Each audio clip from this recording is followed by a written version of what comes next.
Okay, here we go. FSD Beta 10.2. My first drive home from work, which will be one of the reference drives that I'll have.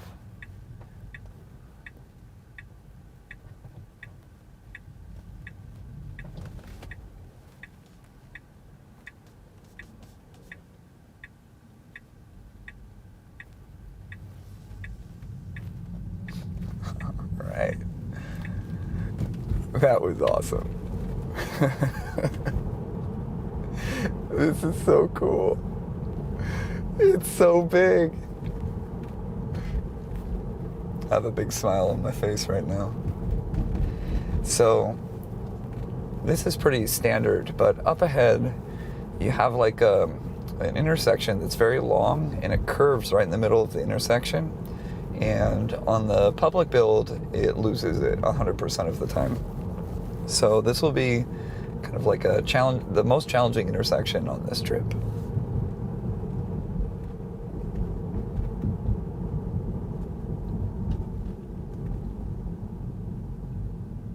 That's so cool. We have brake lights.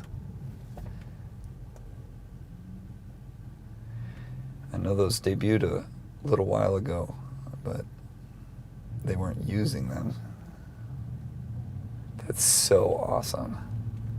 Holy moly. All right, here's the big test of the difficult intersection. Let's see if it gets lost in the middle. Oh my gosh, it did it. It did it. So cool.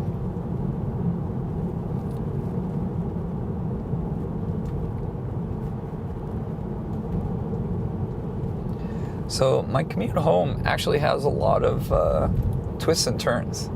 This is the longest stretch without a turn, and probably, let's see, just a little bit we'll encounter some fun stuff.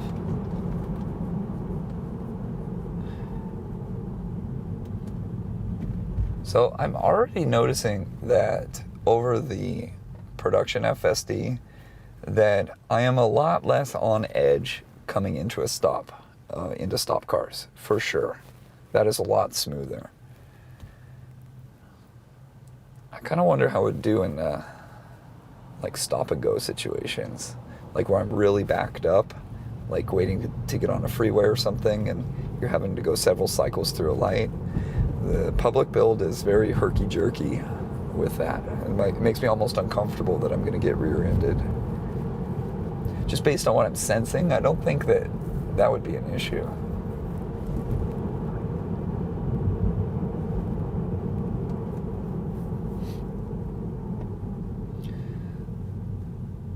So this is kind of an interesting segment here, is that in the public build, right as we go past this light, it kind of crests on a hill, and sometimes the production FSD loses it right here, usually at night, not during the day, and especially not with lead cars.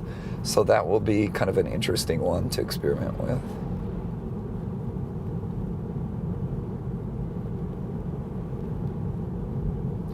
This intersection is also a little bit on the challenging side because it's pretty long and you're kind of like curving into it, and public build does lose it some of the time.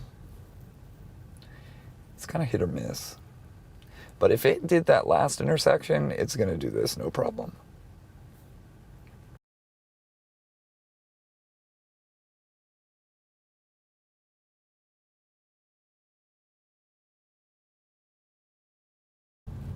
So I'm going to have probably 3 reference drives that we can compare builds with. And one aspect that's actually quite dangerous with the public FSD build is you'll see up ahead here, there's a light on Avocado Street, and then right afterwards it says tracks at Brea, and it's just a crossing. It's a signaled crossing, and the public build misses this. But it misses it going the other way usually. So if it's red, it will not stop for it, which is scary as heck. This is super smooth. There's like nothing spectacular about anything that's happened, which is awesome.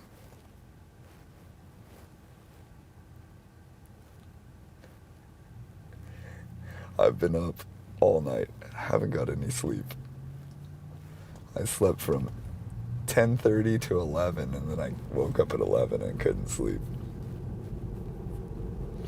I got my build at 141, and I started the download process. Alright, so we're going to make a left turn. At least I think we are. Uh-oh.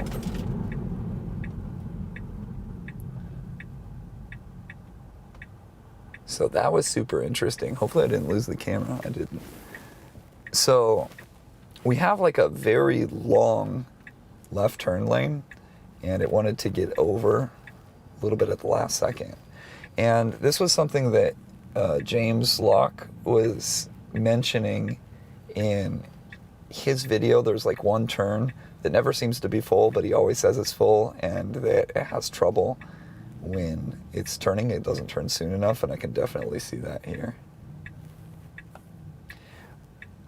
I'm interrupting traffic a little bit, and it's probably confusing people because there's enough space here to pull up if it really wanted to, but not too bad. I have stickers on my car, 4 of them, that says warning computer driver. Alright. We have the guideline here, so this probably won't be a big deal.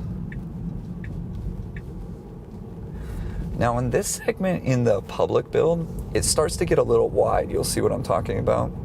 And it is really wobbly from here. So I have a car behind me. So we're going to turn right coming up. And we have a little bit of a turn lane. Like we can usually just kind of cut over to the right-hand side.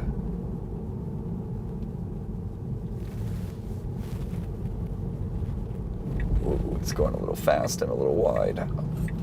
Oh my goodness. But it did it. Ah! You can see that I'm still alive. The camera's not. I have to work on the camera setup. Let me cancel the drive, or cancel this right now, and pull into a little parking spot. We'll fix the camera. Alright. Got that taken care of. I don't really have the best camera set up with the tripod. I need to get some suction cups for the camera on the glass ceiling. I do want to get back on the road before I start it, because I want to... This would be a challenging unprotected right turn. Visibility is not that great.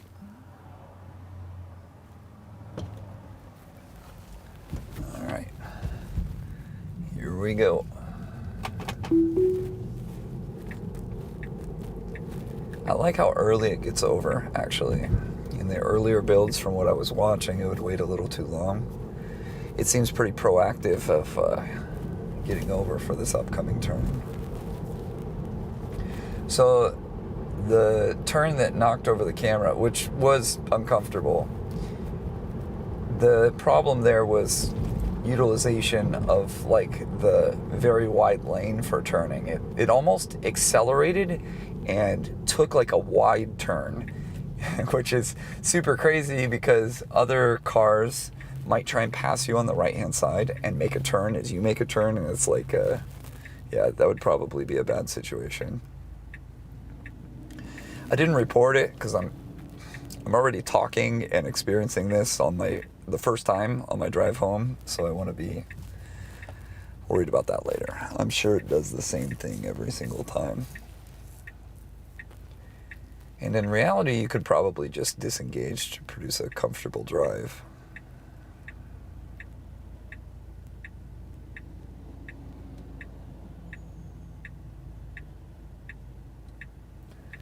I don't think this turn will be too big of a deal for it because it has the guidelines there. Guidelines and lead car.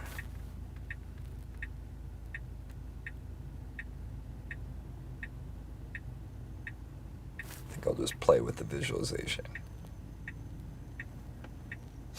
Sees that truck over there getting some Chick-fil-A.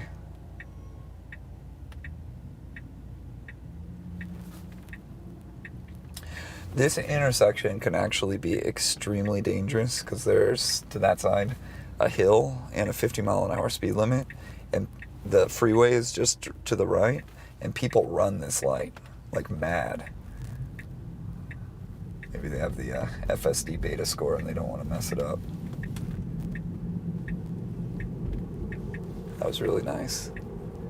It wasn't like perfectly comfortable, but it was pretty good.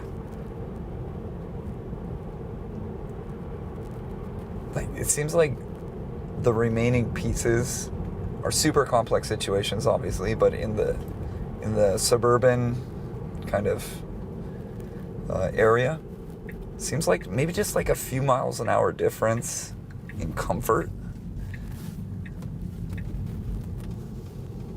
That was really good. Like, when I'm watching the videos, I don't really see, you notice how when it turned and then it corrected and then it turned. Those, when you're in the car, are a little bit, they kind of wake you up. Speed limit change, let's see if it catches it. 45. I actually wasn't able to film going to work because I had covered up my camera and it said to remove it, and I removed it and there was too much residue on it, and so it wouldn't engage, so I had to clean it at work. Pedestrian off to the side, worker.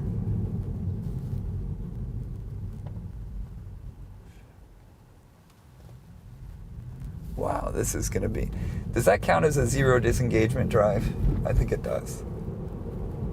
Sure, the car threw the camera off the tripod, but I think that totally counts.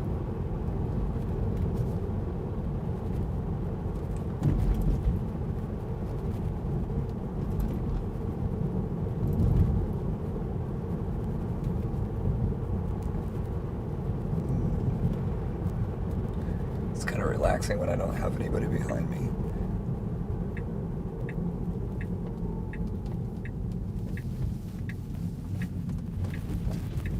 Yeah, like that, it's great, you know, it's mind-boggling, but it was like a tad too quick. Like, the difference between like 3 miles an hour on a turn like that is the difference between like comfortable, the car's got this, and whoa, that's a little too quick. Coming up on my street here, have a car and a trash truck. This should be interesting.